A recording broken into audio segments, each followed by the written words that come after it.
اثار الفاجعه اللي صابت خوتنا في المناطق الجنوبيه والحوز والزلزال اللي هز الناس، وحنا تنتاسفوا وكنترحموا على روح الشهداء. وحنا المغاربه كاملين جنود مجندين تحت صاحب الجلاله من اجل دعم المناطق المنكوبه وجمع التبرعات.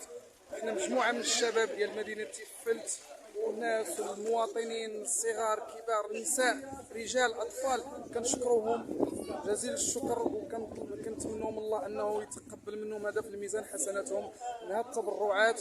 وتحت قياده صاحب الجلاله حنا تنساعدوا الناس المنكوبين، وما كرهناش اننا نقدروا نديروا هذا واجب وطني. وحنا هنا في هذا الوقيته جنود مجندون، فهمتيني.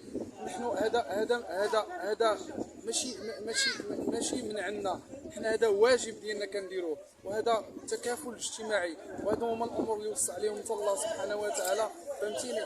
واللي كنشكروا للشباب اللي جا، كل من ساهم من قريب او من بعيد او من ابسط الامور، فهمتيني. حنا كنشكروا كاع الناس اللي شاركوا في هذه المبادره، فهمتيني، ديال الاحسان. وهاد الشباب وهاد الشابات اللي طوعوا تطوع، فهمتيني، وضحاو بالوقت ديالهم وبالمجهودات ديالهم. وكنشكروا السيد الباشا على راس المدينه والسلطات المحليه وكل من ساهم من قريب او من بعيد، وشكرا.